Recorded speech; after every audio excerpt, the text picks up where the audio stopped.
The void of space stretched endlessly before the Zathran war vessel. War leader Krell stood at the command station, his three eyes scanning the sensor readings with growing interest. For 6 months, his ship had been mapping the outer territories, searching for new worlds to conquer. The Zathran Empire had grown fat on conquest, and Krell had built his reputation on bringing new systems under Imperial control. His sensor officer made a clicking sound that indicated excitement. The screen showed something massive ahead, a debris field that stretched across several light years. Krell ordered the ship forward, curiosity overriding his usual caution. As they approached, the scale of what lay before them became clear. Thousands of ships floated dead in space. Some were military vessels, bristling with weapon ports and armor plating. Others were civilian transports, their hulls marked with faded symbols and registration numbers. Colony ships the size of small moons drifted among the wreckage, their biodomes shattered and exposed to vacuum. Krell had seen battlefields before, but nothing like this. The debris field was a graveyard, a monument to some terrible defeat. He ordered his crew to begin scanning the wrecks, searching for any clue about what happened here. The answer came quickly. These were human ships. Krell felt a surge of satisfaction mixed with unease. The humans had been the only species to ever successfully resist Zathran expansion. 3 times the Empire had sent fleets into human space. 3 times those fleets had been forced to retreat with heavy losses. The humans fought with a ferocity that bordered on madness, defending every world, every station, every piece of territory, as if surrender was not even a concept they understood. But now, it seemed, humanity had met its end. Krell's science team began recovering data from the derelict ships. Most systems were offline, their power cores long dead. But some vessels still had backup batteries running, keeping their computer logs intact. A young analyst named Vex was assigned to review the recovered information. Vex worked through the files with growing fascination. The human logs told a story of desperation and chaos. They spoke of an enemy called the Devourers, creatures that came from the deep void between galaxies. According to the records, the Devourers consumed everything in their path, converting matter into more of themselves. The humans had fought for years, but the enemy was too numerous, too relentless. The final logs were the most haunting. Ship captains reported falling back to rally points, trying to organize a last stand. Colony administrators spoke of evacuation orders that came too late. Military commanders described battles where victory was impossible, where the only choice was how long to delay the inevitable. Then the logs simply stopped. The last entry in the database was dated 43 years ago. Since then, silence. Vex compiled his findings and presented them to Krell. The war leader listened with barely concealed pleasure. If humanity was truly gone, if the Devourers had wiped them out completely, then entire sectors of valuable territory were now undefended, worlds that humans had colonized, resource-rich systems they had developed, all of it was waiting to be claimed. Krell sent his report back to the Imperial homeworld. The response came within days. The High Council was ecstatic. They ordered Krell to continue his investigation, to map every former human world, to catalog every resource. 3 battle fleets were being prepared to secure the territory. The Zathran Empire was about to expand by 1/3 of its current size, and there would be no resistance. But Vex was not celebrating. Something about the logs bothered him. He read them again, studying every detail. The damage patterns on the ships seemed wrong. Weapons fire from the Devourers was described in the logs as some kind of energy beam that disrupted molecular bonds. But when Vex examined the actual damage to the hulls, he saw something different. Many ships had been deliberately scuttled, their cores had been ejected, their AI systems physically removed. Life support had been methodically shut down rather than catastrophically destroyed. He brought his concerns to Krell, but the war leader was not interested in complications. The High Council wanted results, not theories. Krell ordered Vex to focus on cataloging salvageable technology and stop wasting time on damage analysis. Over the following weeks, more Zathran ships arrived. They spread throughout the graveyard, tagging vessels for salvage, mapping the debris field, searching for anything of value. Teams boarded the larger derelicts, walking through silent corridors where human crews had once worked and lived. They found personal effects still in cabins, meals half-eaten in dining halls, children's toys floating in zero gravity. It was as if the entire population had simply vanished. The scout ships began exploring beyond the graveyard, following navigation data recovered from the human computers. They found colonies, dozens of them, all abandoned. Cities stood empty under alien stars. Farms had gone to seed. Orbital stations drifted unpowered. Everywhere the scouts looked, they found the same thing. Infrastructure intact, but lifeless. Technology functional but dormant. A civilization that had simply disappeared. Krell walked through one of the abandoned cities on a world humans had called New Hope. The buildings were strange to his eyes, designed for creatures with different proportions and needs. But they were well built, using materials and techniques the Zathran could appreciate. The streets were laid out in logical patterns. Power plants sat ready to be reactivated. Water treatment facilities just needed someone to turn them back on. It was perfect. The humans had built everything the Zathran would need, and then they had conveniently died, leaving it all behind. Vex stood beside Krell in the empty city center. He looked up at the buildings, at the way they caught the light of the local star. He thought about the families that must have lived here, the children who played in these streets, the workers who built these structures. Where had they all gone? If the devourers had consumed them, where were the bodies? Where were the signs of battle? Krell noticed his analyst's troubled expression and made a sound of dismissal. The young scientist worried too much. The evidence was clear. Humanity had fallen, and the Zathran would inherit what they left behind. It was the natural order of the galaxy. The strong survived, the weak perished. 3 months after the initial discovery, the first Zathran colonists arrived. They came in massive transport ships, millions of civilians eager to claim new homes on rich worlds.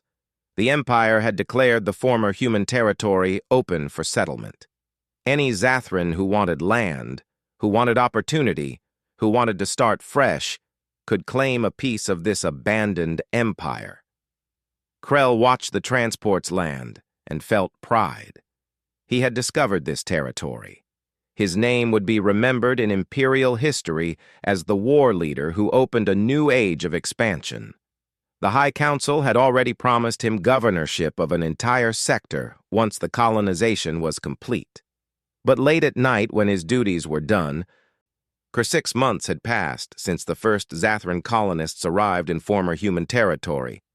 Commander Shara stood on the observation deck of the Planetary Command Center, looking out over the city that humans had called New Hope.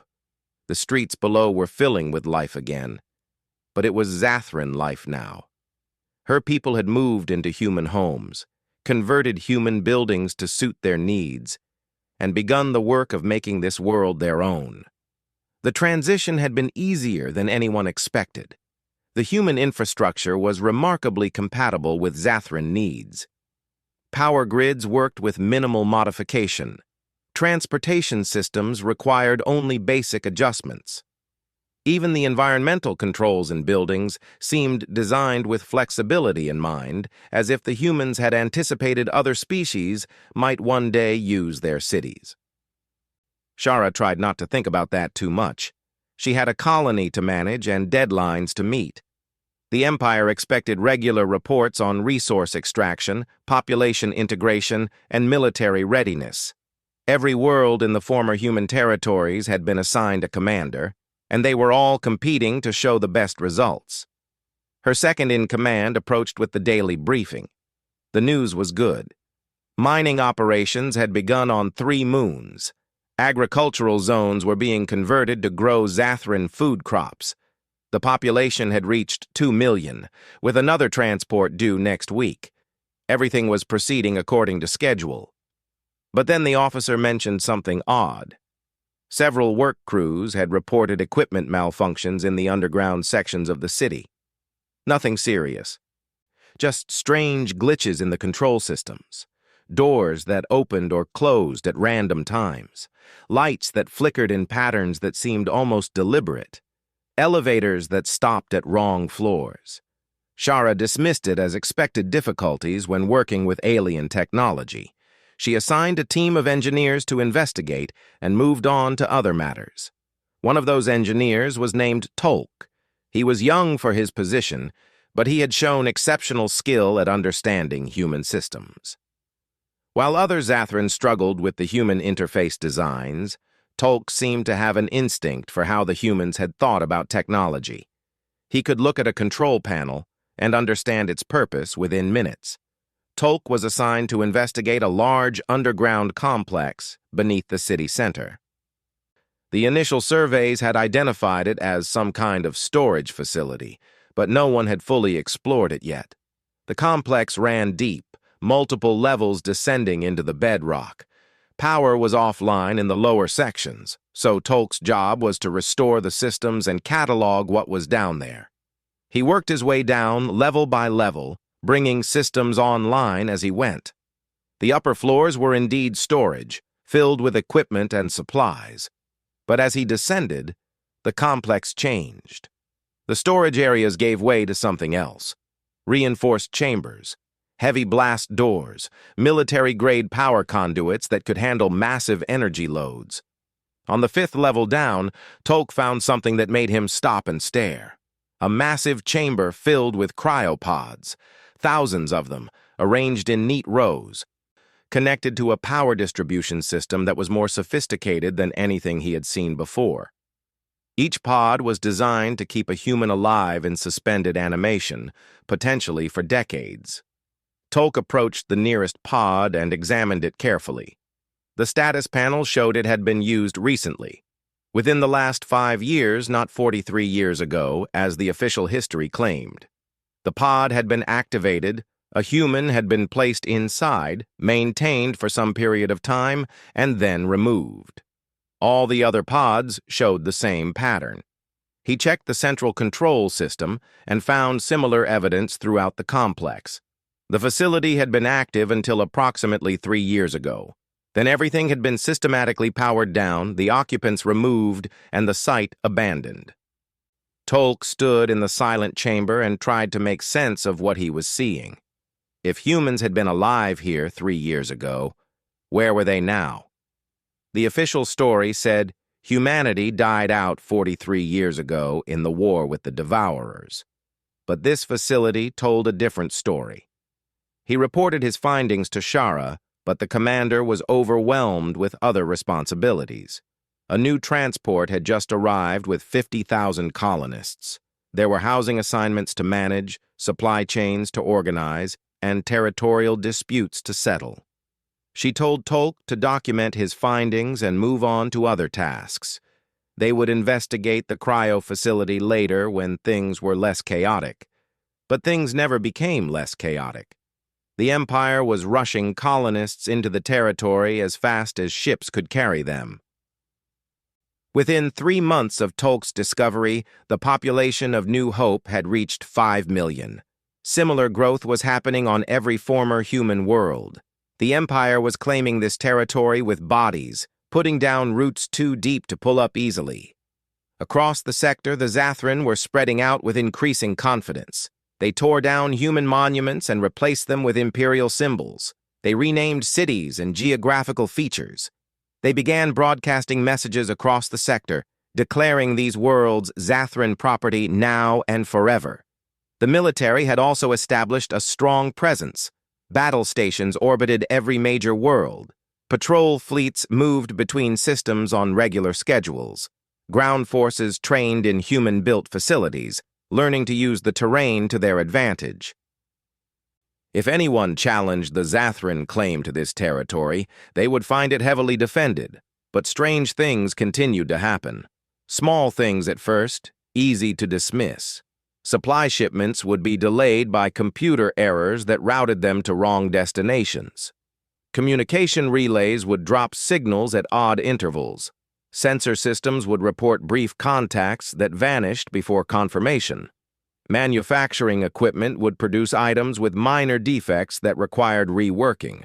No single incident was significant, but collectively they added up to an efficiency loss of about 5% across all operations. The Empire accepted this as the cost of working with alien technology in a newly occupied territory. Engineers would eventually work out all the bugs. Tolk was not so sure. He had been assigned to multiple facilities now, and he kept finding similar patterns. Human systems that seemed to have built-in inefficiencies, but only when used by non-humans. It was subtle, almost impossible to prove, but he suspected the humans had designed their technology to work perfectly for themselves while being slightly problematic for anyone else. He tried to explain this to his supervisors, but they dismissed him as paranoid. The humans were dead. Their technology was just poorly documented. Once the Zathran fully understood how it all worked, the problems would disappear. But the problems did not disappear. They multiplied. Civilian colonists began vanishing. Small groups working in remote areas would fail to report back. Search parties would find their equipment abandoned, but no bodies, no signs of struggle, no indication of what happened. The military blamed local wildlife, though no dangerous species had been documented on these worlds. Shara personally investigated one disappearance. A group of 20 miners had been working in a canyon on the southern continent. They had reported in during their morning shift, then nothing. When security teams arrived, they found the mining equipment still running, personal belongings still at the campsite, but no miners. The canyon had multiple caves, and the security team explored them all.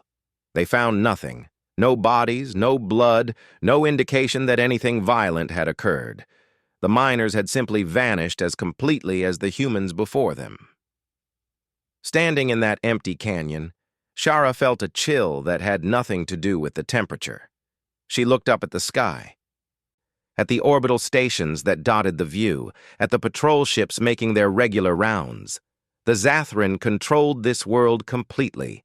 They had sensors everywhere, military forces on every continent, orbital surveillance that could track a single vehicle from space. How could 20 people disappear without a trace? She filed her report and recommended increased security measures. The High Council acknowledged her concerns but took no action. Disappearances were happening on other worlds too, but the numbers were small, a few hundred people out of millions of colonists. Statistically insignificant. The colonization effort was too important to slow down over a few missing workers. The Empire continued its expansion. Factories began operating at full capacity. Farms produced their first harvests. Trade routes were established. The former human territory was becoming integrated into the Zathran economy. Politicians on the homeworld spoke proudly of the new age of prosperity that the conquest had brought. Vex, the analyst who had first examined the human logs, had been promoted to head of xenoanthropology for the entire sector. He had spent months studying human culture, trying to understand who they had been. He read their literature, examined their art, analyzed their military history.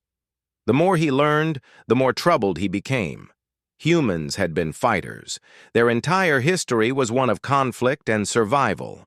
They had evolved on a harsh world, competed with dangerous predators, built civilizations through struggle and adaptation. War was not foreign to them. It was something they understood deeply, something they had studied and refined over thousands of years. And then there was their military doctrine. Vex found references to strategies that made his blood run cold. Concepts like strategic retreat, where armies would deliberately fall back to draw enemies into killing zones. Scorched earth, where defenders would destroy their own territory rather than let enemies use it. Defense in depth, where the real battle happened far behind the front lines. Most disturbing were the encrypted files he had partially decrypted. They referenced something called Operation Exodus and Operation Lazarus. The files were heavily damaged, but the fragments he could read suggested large-scale planning for evacuation and survival. They mentioned fallback positions, hidden bases, and something called a long game strategy. Vex presented his findings to the military council, but they were not interested in theoretical concerns about a dead civilization. The Zathran had won. They occupied every former human world. Their fleets controlled the space lanes. Their colonists were building new lives. What did it matter what the humans had planned before a full year had passed since the Zathran discovered the graveyard? Captain Dren commanded the battle fleet stationed at Fort Liberty, the largest military installation in the occupied territory. The fort had been a human stronghold once, and the Zathran had converted it into their primary base of operations. From here, Dren coordinated patrols across a dozen systems, managed supply lines, and oversaw the training of ground forces. The job should have been simple. The territory was pacified. The colonization was proceeding smoothly, and there was no enemy to fight. But recently, Dren had been receiving reports that troubled him. Small things, inconsistencies that individually meant nothing, but together formed a pattern he did not like. His patrol ships were detecting brief sensor contacts in the outer systems. The contacts appeared for a few seconds, then vanished completely. When ships moved to investigate, they found nothing. No debris, no energy signatures, no indication that anything had been there. The sensor officers blamed equipment glitches or natural phenomena, but it kept happening. Always in the deep space between systems, always just at the edge of detection range. Long-range probes were failing at unusual rates, too. The Zathran had deployed hundreds of probes to map the surrounding space and search for additional resources. Normally, probes had a failure rate of about 2%, but in this sector, the rate was closer to 15%. Probes would simply stop transmitting without warning. Some were probably destroyed by micrometeorites or other hazards, but 15% was statistically improbable. Dren assigned a science team to investigate the probe failures. They recovered one of the silent probes and brought it back to Fort Liberty for analysis. The probe was intact. Its systems were functional. The power core was still active, but its memory had been wiped, not damaged, not corrupted, but deliberately erased using proper shutdown procedures. Someone had accessed the probe, copied its data, and shut it down cleanly. The science team presented their findings to Dren with obvious nervousness. The implications were clear. Something intelligent was out there in the dark, watching, stealing information, and covering its tracks. The question was what? Dren reported this to the High Council and requested additional resources for investigation. The response was slow in coming. The Council was dealing with political issues on the home world, budget disputes, and economic policy. A few missing probes on the frontier were not a priority. They told Dren to continue his investigation with existing resources and stop bothering them with minor concerns. Meanwhile, on the surface of occupied worlds, the disappearances were accelerating. What had been a few hundred missing colonists was now several thousand. Entire work crews would vanish overnight. A mining camp with 50 workers would be found empty in the morning, equipment still running, personal effects still in place, but no people. Security forces increased patrols and established checkpoints, but it made no difference. People kept disappearing. Shara, now promoted to sector administrator for the New Hope system, was dealing with growing panic among the civilian population. Colonists who had been eager to claim new homes were now demanding transfers back to Zathran core territory. Parents refused to let their children leave secured areas. Workers quit jobs that required them to travel to remote locations. She tried to maintain order through a combination of reassurance and security measures. She announced that the disappearances were being investigated, that additional military forces were being deployed, that the situation was under control. But privately, she was terrified. She had no idea what was taking her people, and the military had no answers. Tolk had continued his work exploring human facilities. He had become the Empire's leading expert on human technology, the person everyone called when they needed to understand how a particular system worked. He had been inside hundreds of human installations now, from small research stations to massive industrial complexes. What he had learned disturbed him deeply. The human systems were not just compatible with Zathran needs by accident. They were designed to be compatible. The power standards, the data protocols, the interface designs, all of them followed patterns that made them easy for other species to use. It was as if the humans had built their entire infrastructure with the specific intention that someday someone else would occupy it. But there were layers beneath the obvious functionality, hidden systems that Tolk was only beginning to understand. Secondary power grids that ran parallel to the primary ones. Data networks that connected facilities in ways that made no logical sense. Control nodes buried deep underground, shielded by meters of rock and concrete, far more protected than they needed to be for civilian purposes. Tolk had found one such node beneath a water treatment plant. The plant itself was simple, using standard filtration and purification technology. But beneath it was a chamber containing computer systems sophisticated enough to run a battle station. When he tried to access the systems, they were locked behind encryption he could not break. The computers were active, drawing power, processing data, but he could not see what they were doing. He reported it to Shara, who reported it to Dren, who reported it to the High Council. The response was predictable. The humans had probably used the facilities for multiple purposes. The computers were likely backups or redundant systems. There was no cause for concern. The colonization would continue. Vex had spent the entire year studying human culture and history. He had assembled the most complete database of human information that any Zathran possessed. He read their books, watched their entertainment media, analyzed their military campaigns, and studied their scientific papers. The picture that emerged was of a species far more dangerous than the Zathran had assumed. Humans were patient. Their history showed countless examples of long-term planning, of strategies that took decades to unfold. They understood that sometimes you had to lose battles to win wars, that sometimes retreat was smarter than standing and fighting. They were willing to sacrifice territory, resources, even lives if it served a larger purpose. And they were deceptive. Human military history was filled with tricks and traps, with strategies designed to make enemies believe one thing while the truth was something else entirely. They used camouflage, misdirection, false information, and psychological warfare as naturally as other species used weapons. Vex had finally decrypted more of the files he had found in the original human databases. Operation Exodus was an evacuation plan on a scale that seemed impossible. It detailed the systematic removal of entire planetary populations, the transport of millions of people to hidden locations, the preservation of knowledge and resources for future use. The plan assumed total abandonment of all known human territory. Operation Lazarus was even more ambitious. It described a strategy for returning after abandonment, for reclaiming lost territory once conditions were favorable.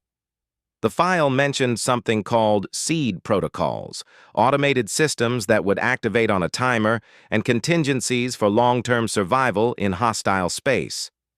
Vex presented his findings to a closed session of the Military Council. He laid out everything he had learned, all the evidence that suggested humanity had not died but had deliberately evacuated.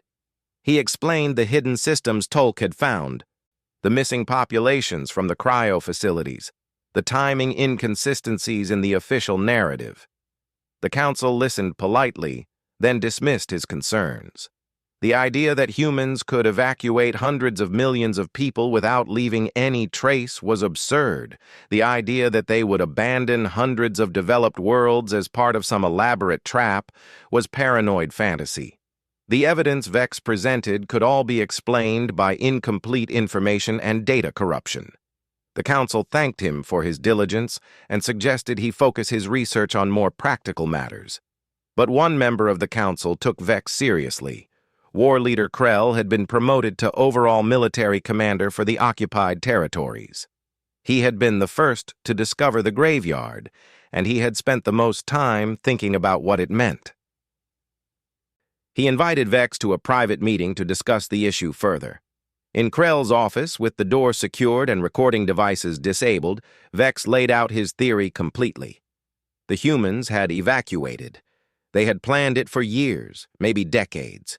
They had built their infrastructure to be attractive to occupiers, had seeded their databases with false information about the Devourers, had created a graveyard in space that looked like the aftermath of a catastrophic defeat. Then they had left, taking their people, their best technology, and their military forces to hidden locations.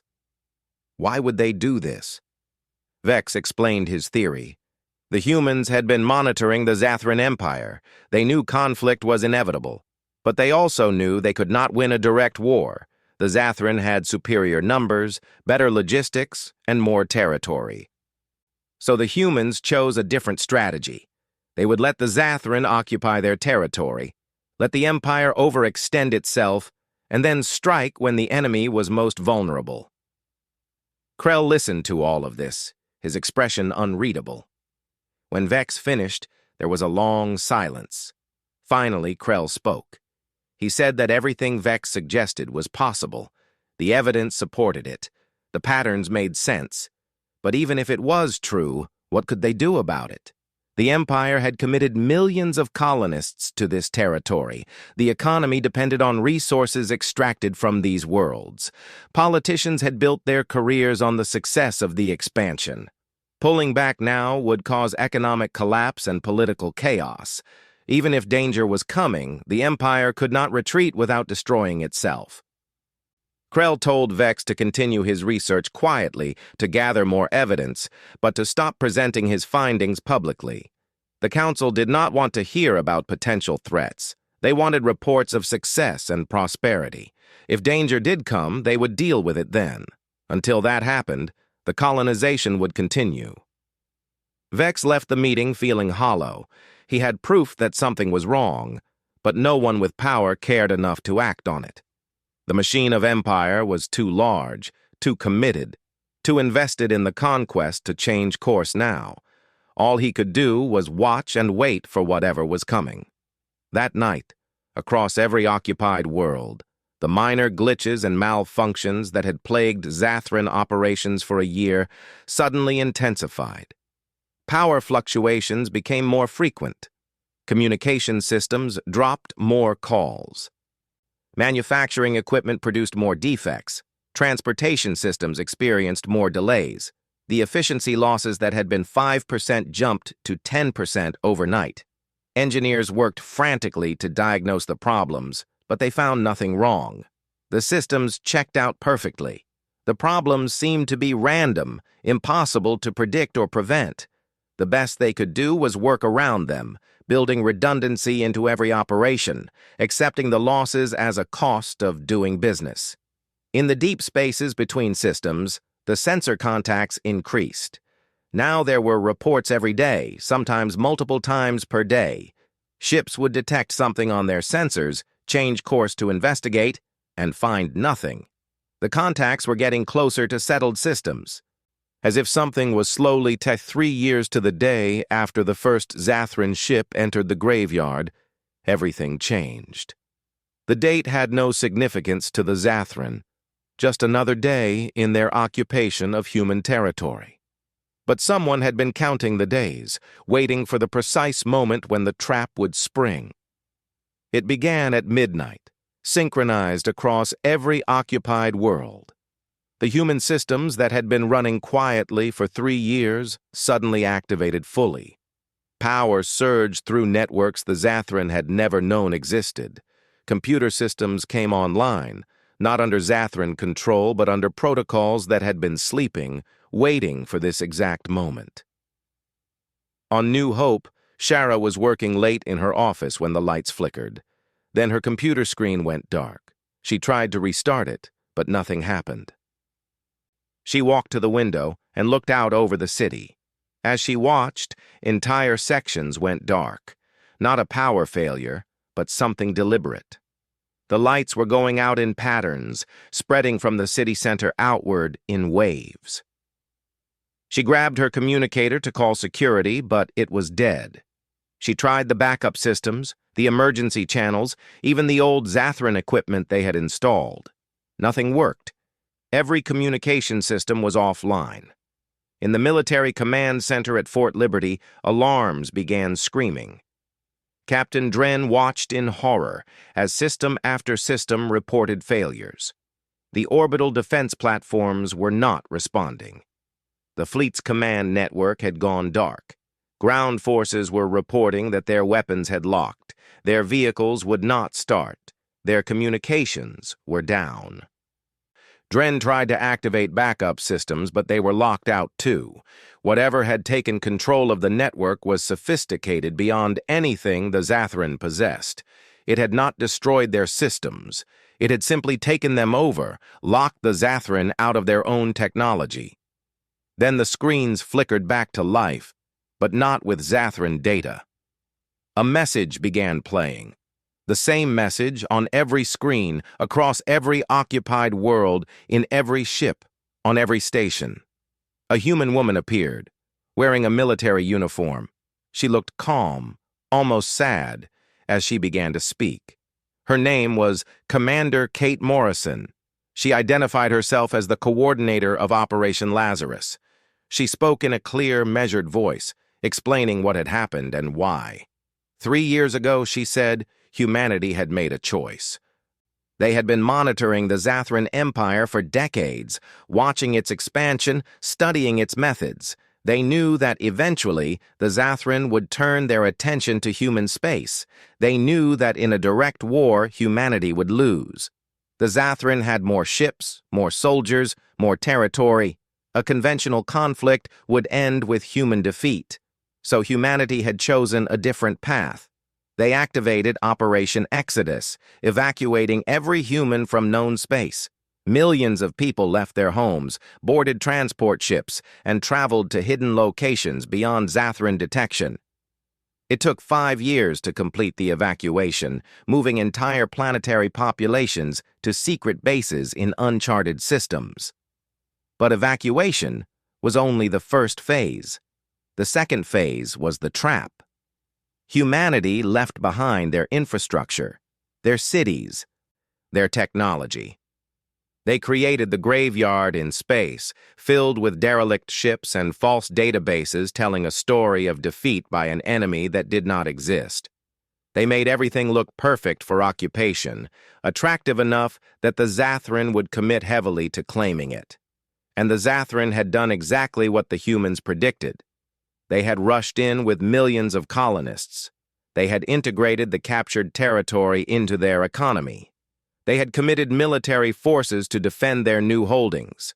They had overextended themselves, spreading thin across hundreds of worlds, dependent on infrastructure they did not truly understand. Kate's message continued. For 3 years, humanity had watched from hiding. Every piece of technology the Zathran used, every computer system they activated, every facility they occupied contained hidden sensors. The humans had been gathering intelligence, learning about Zathran tactics, studying their weaknesses, mapping every ship, every base, every military installation. Now the trap was complete. Every piece of human technology the Zathran relied on was compromised. The weapons systems were locked. The ship drives were disabled. The communication networks were under human control. The Zathran military could not fight, could not flee, could not even coordinate a response. They were trapped in a cage of their own making. Kate paused, letting the weight of the situation sink in. Then she explained what would happen next. The underground facilities that Tolk and others had discovered were activating.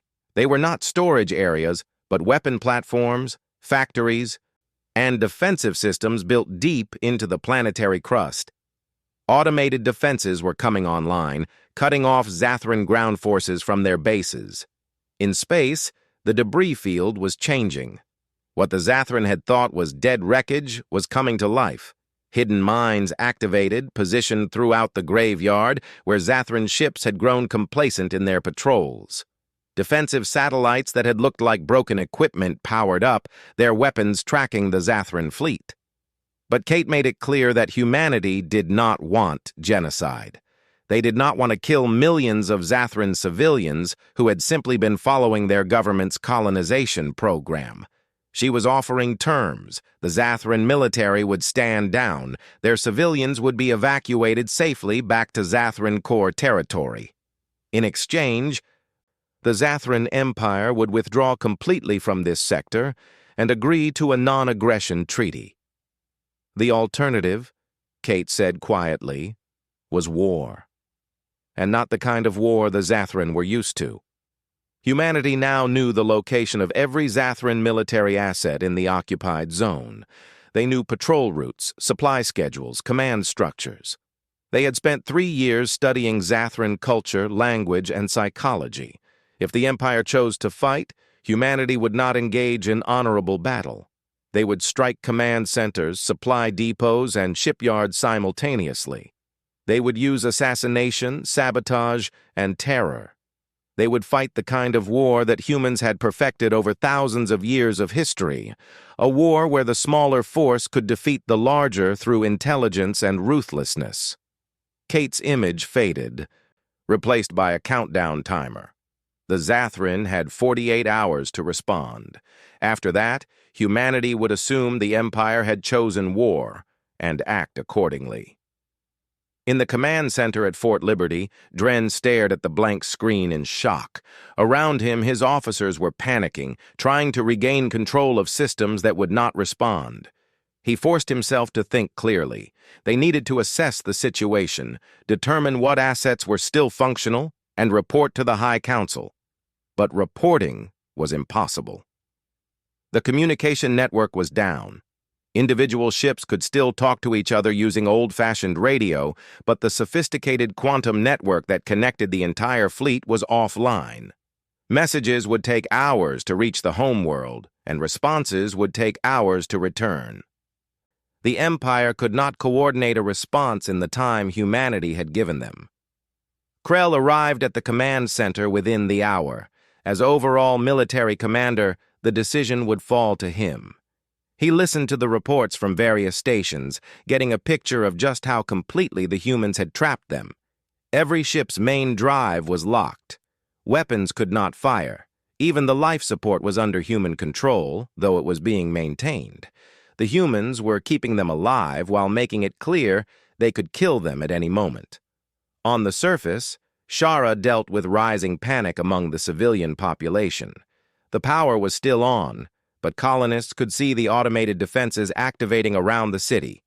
Weapon turrets rose from underground positions, force fields activated around key installations. Robotic systems that had been dormant for years began moving with clear purpose. And then there were the disappearances. The mystery was solved now. Those missing colonists had not been killed by wildlife or lost in accidents. They had been taken by human forces, special operations teams that had never left, that had been hiding in the wilderness for 3 years, watching, learning, and occasionally removing Zathran who got too close to things humanity wanted to keep hidden. Tolk sat in his quarters, replaying Kate's message. He had tried to warn them. Vex had tried to warn them. The evidence had been there all along, but no one with power had wanted to see it. The Empire had been too confident, too eager to claim easy victories. Now they were paying the price for that arrogance. Vex himself was vindicated, but took no pleasure in it. He had been right about everything. The humans had evacuated, had planned this trap, had deliberately left their territory open for occupation. But being right did not help the millions of Zathran civilians who were now hostages in a conflict they had not chosen. He reviewed the data he had collected over 3 years. The humans had been brilliant. Every detail of the trap had been designed to exploit Zathran psychology and culture. They had made the conquest look easy enough to be tempting, but hard enough that the Empire felt proud of its achievement. They had provided just enough minor problems to seem realistic, but never enough to trigger serious concern. They had paced the revelation perfectly, letting the Zathran commit more deeply before showing how helpless they really were. The High Council convened an emergency session. The communication delay meant Krell had to make immediate decisions without waiting for direction, but the Council's eventual response was what everyone expected. They wanted to know if there was any way to fight. Could the fleet regain control of its systems? Could the ground forces resist the automated defenses? Was there any military option? Krell knew the answer before he even asked his staff. The humans had spent 3 years preparing for this moment.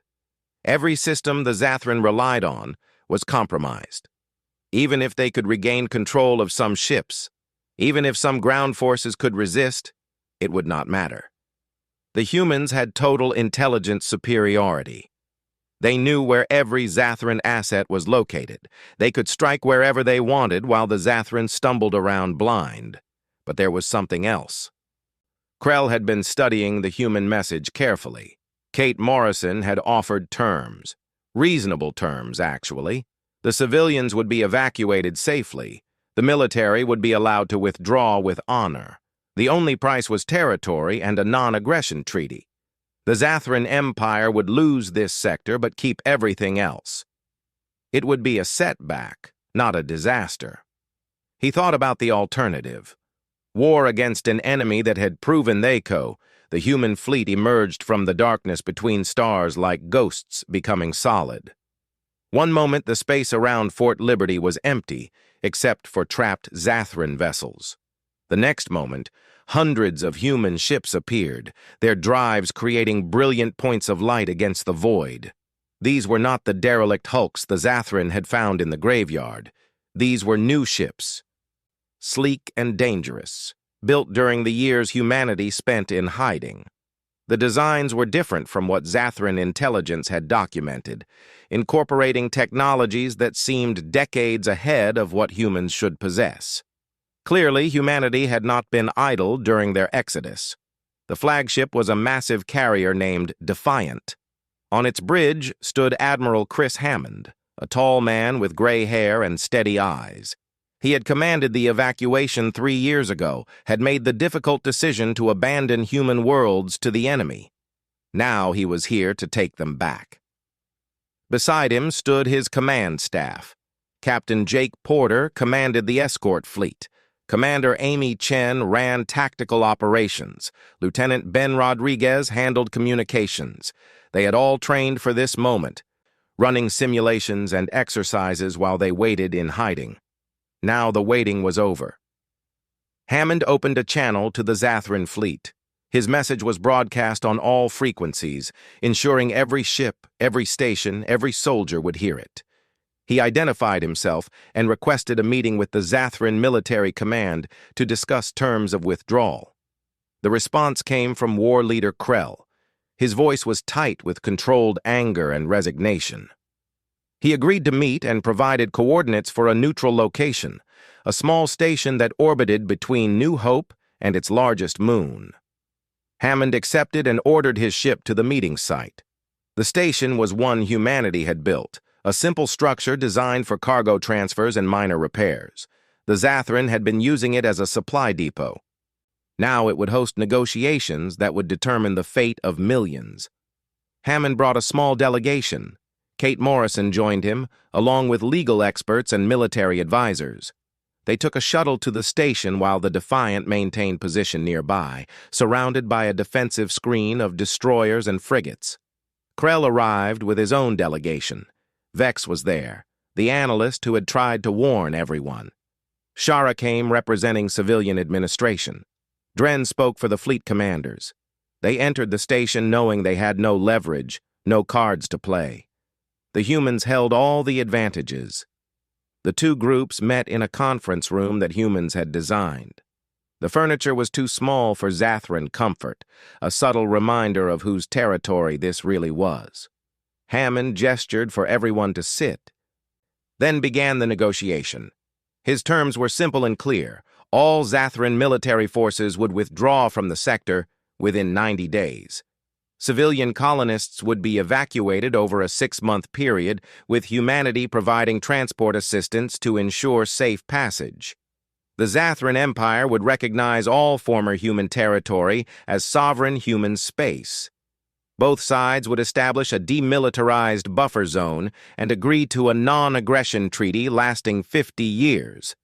In exchange, humanity would provide the Zathran with detailed information about their defensive systems, ensuring the Empire could remove the quantum virus from their ships without permanent damage. The civilians would be allowed to take personal belongings. No Zathran would be prosecuted for actions taken during the occupation. Krell listened to the terms without interruption. When Hammond finished, there was silence in the room. Then Krell spoke, his words careful and measured. He asked about the missing colonists, the thousands who had disappeared over the past 3 years. Hammond nodded to Kate, who answered. The missing Zathran were alive and unharmed. They had been taken into custody by human special operations forces. They had been housed in secure facilities, treated well, and would be returned as part of the withdrawal agreement. Humanity had not wanted civilian casualties, so they had removed individuals who came too close to sensitive locations rather than killing them. Shara asked about the time frame. 6 months to evacuate 5 million colonists was tight, possibly impossible. Could the deadline be extended? Hammond considered this and agreed to 8 months, but no longer. Humanity wanted their worlds back. They had been patient long enough. Dren asked the question they were all thinking. If the Zathran refused these terms, what would happen? Hammond's expression hardened. He activated a display showing a detailed map of Zathran military positions. Every base, every ship, every installation was marked with perfect accuracy. Hammond explained that humanity had spent 3 years gathering intelligence. They knew where every Zathran asset was located. They knew patrol routes, supply schedules, command structures, and defense protocols. If the Empire chose war, humanity would not fight honorably. They would strike simultaneously across the entire sector, targeting command and control first, then logistics, then isolated military units. The war would not be ship-to-ship battles, but surgical strikes against vulnerable points. It would be brutal, efficient, and the Zathran would lose. More importantly, Hammond added, humanity now knew how to wage war against the Zathran Empire itself. The intelligence gathered here would inform future conflicts.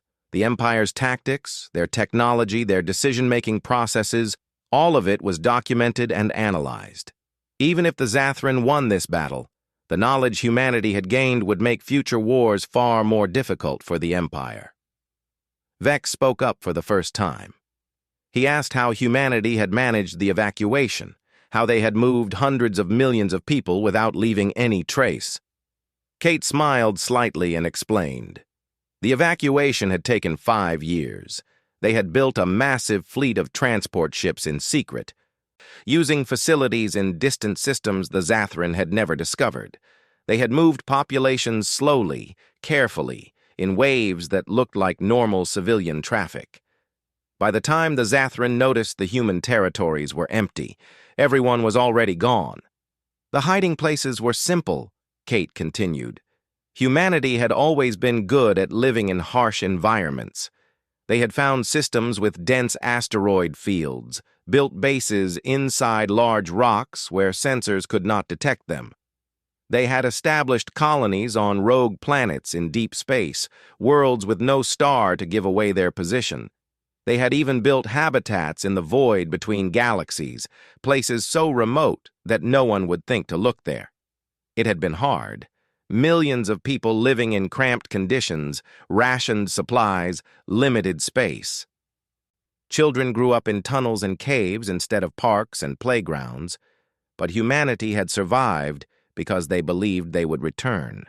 The whole time they were in hiding, they were building new ships, training new soldiers, and planning Operation Lazarus. Krell sat back in his chair and considered everything he had heard.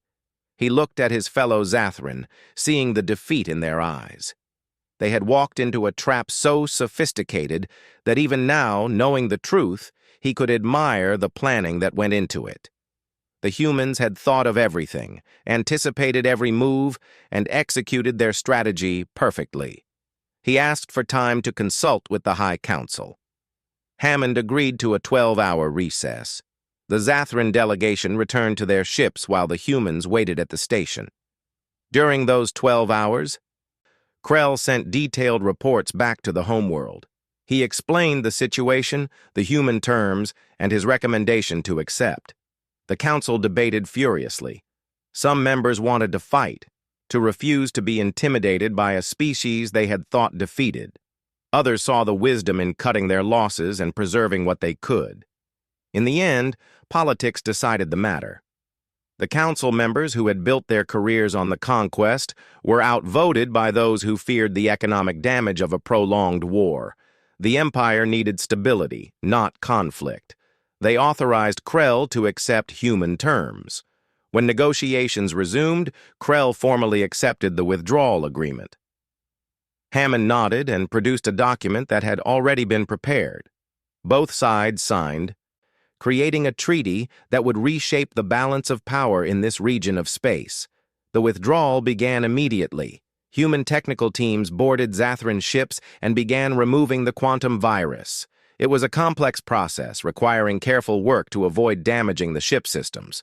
But the humans had designed the virus, so they knew exactly how to remove it. Within days, the Zathran fleet began regaining control of their vessels. On the surface of occupied worlds, the evacuation was more chaotic. Millions of colonists had to be organized, transported, and resettled. The Zathran had to leave behind everything they had built, all the modifications they had made to human cities, all the infrastructure they had installed. It was a massive logistical operation made possible only by human assistance. Hammond had kept his word. Human transport ships arrived to help move colonists. Human supplies helped feed populations during the transition. Human medical teams treated injuries and illness. Humanity was eager to see the Zathran gone, but they were not cruel about it. Tolk worked with human engineers during the withdrawal, helping to transfer knowledge about the systems he had learned. The humans he met were professional and efficient. They did not gloat about their victory or show anger about the occupation. They just wanted their homes back. One human engineer, a woman named Lisa Warren, talked with Tolk about the experience. She had been part of the evacuation 3 years ago, had left her home on New Hope and spent years living in an asteroid base. She told Tolk about watching her children grow up in tunnels, about the fear that the plan would fail, about the hope that sustained them through the difficult years. Tolk asked why they had done it.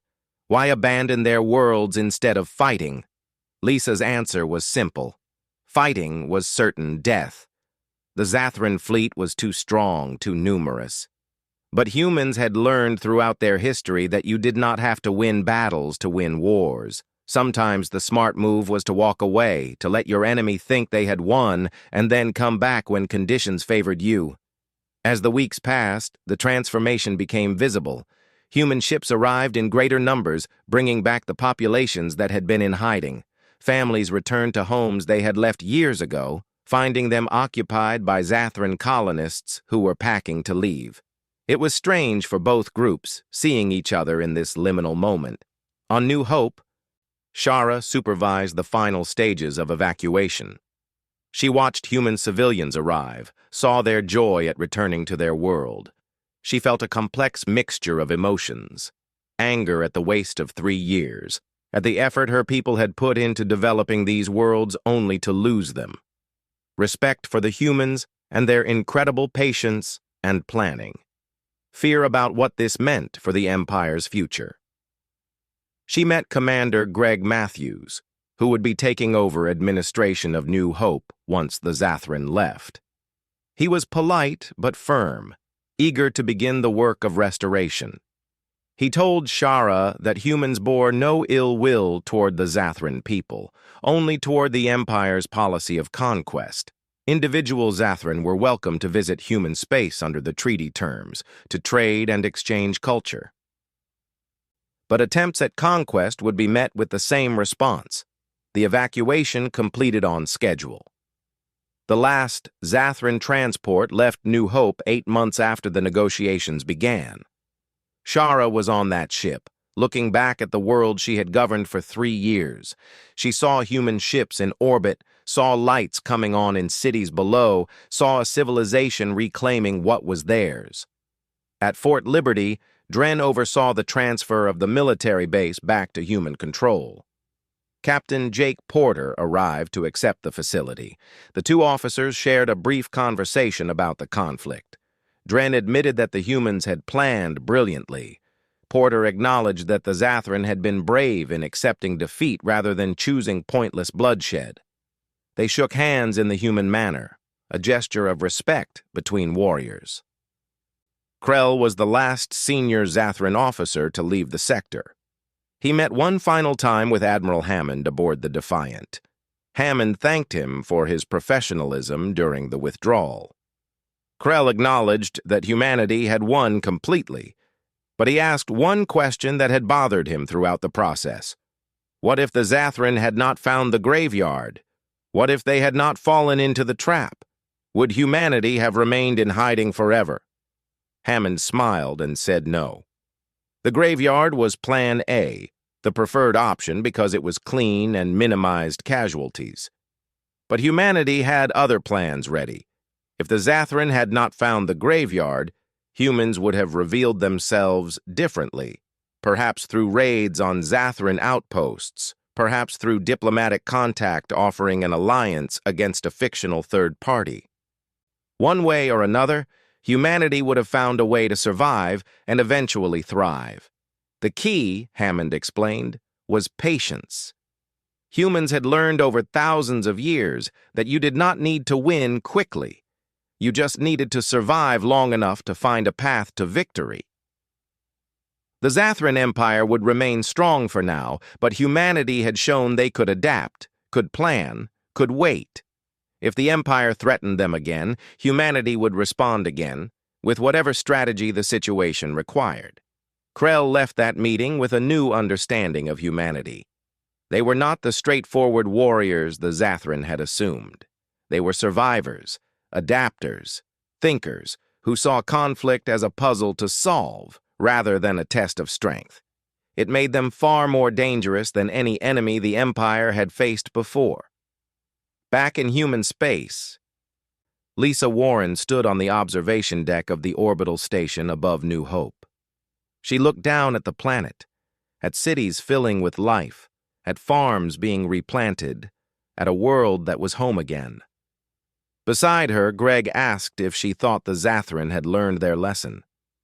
Lisa considered the question carefully. The Zathran had learned that humanity was dangerous, that conquest of human space came with unacceptable costs. But had they learned the deeper lesson? Had they understood that some species could not be beaten through conventional means, that intelligence and planning could defeat superior force? She thought about the 3 years in hiding, about the children who had grown up in tunnels dreaming of a home they had never seen. She thought about the families reunited, the lives resumed, the civilization that had refused to die. The graveyard had been a trap, yes, but it had also been a message. Humanity could be beaten, could lose battles and territory, but humanity would always come back. They would learn from defeat, adapt their strategies, and return stronger than before. It was written in their history, coded into their culture, part of what made them human. The first human children to be born during the Exodus were brought to New Hope. They ran through parks they had only seen in pictures, played on playgrounds their parents had described from memory. They were the next generation, growing up with the story of how their people had turned exile into victory. Lisa watched them play and smiled. The graveyard had served its purpose. The trap had worked perfectly. The Zathrin were gone, and humanity was home. Now it was time to build again, to make these worlds stronger than before, to prepare for whatever challenges the future might bring. Because that was what humans did.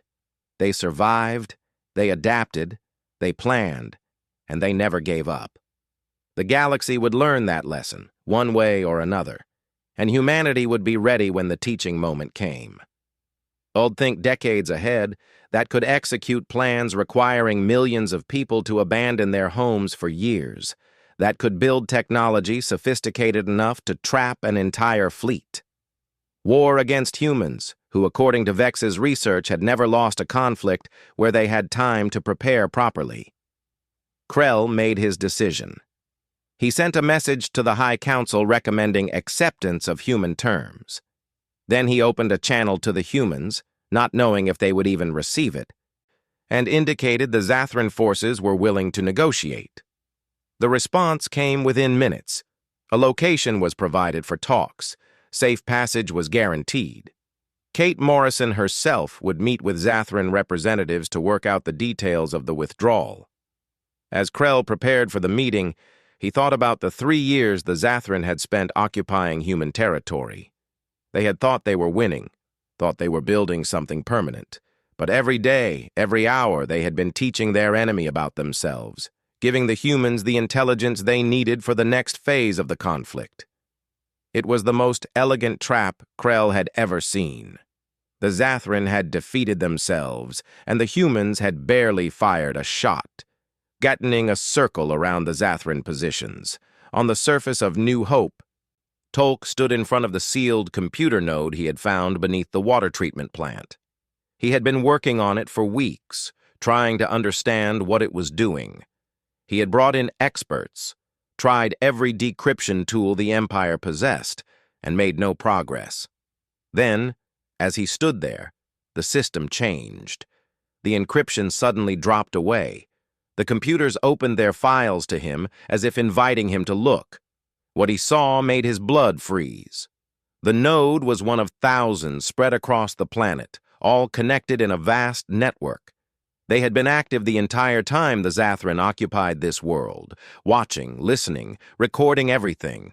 The files showed surveillance footage from cameras Tolk had not known existed, audio recordings from sensors built into every building, data logs from every computer system the Zathrin had used.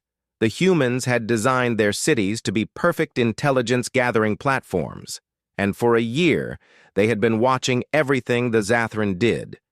Tolk tried to shut down his access, to close the files, but it was too late. The system had let him see what it wanted him to see. Now it sealed itself again, the encryption returning instantly. Tolk stood there shaking, understanding finally what Vex had been trying to tell everyone. This was not a conquered territory. This was a trap. And the Zathrin had walked into it willingly, bringing millions of their people with them. Died? But Vex could not shake the feeling that something was wrong. The pieces did not fit together. A civilization as sophisticated as humanity did not just disappear. They were too smart, too adaptable, too determined to survive. The graveyard in space, the abandoned cities, the empty cryo facilities, it all felt like a stage that had been carefully set. Late at night, working alone in his office, Vex pulled up star charts of the surrounding space. He looked at where the human colonies had been, where the derelict ships were found, where the Zathrin had established their presence. The pattern was almost perfect. The humans had left behind territory that was valuable but not vital, developed but not irreplaceable, occupied but not defended. It reminded him of something he had read in human military history, a tactic where you let an enemy occupy ground you did not really care about, let them think they had won, and then hit them when they were most vulnerable. The humans had a word for it: a trap. El sometimes thought about what Vex had said, about the damage patterns that did not match, about the missing AI cores and wiped databases, about how convenient it was that the humans had left everything intact. He pushed those thoughts aside. The Empire was committed now. The colonists were already building new lives on human worlds. Resources were being extracted and shipped back to the core territories. The economy was booming. There was no turning back, even if he wanted to. Somewhere in the back of his mind, a small voice whispered a question. What if this was not a graveyard? What if it was something else entirely? Krell ignored that voice and focused on his reports. The Empire demanded results, and he would deliver them. Whatever doubts he had, whatever concerns Vex raised, they did not matter. The Zathran had won, and the humans were gone. That was all that mattered. That was what he told himself as he fell asleep that night, in a human-built station orbiting a human-colonized world, surrounded by human technology that worked far too well for a civilization that had supposedly been destroyed 43 years ago.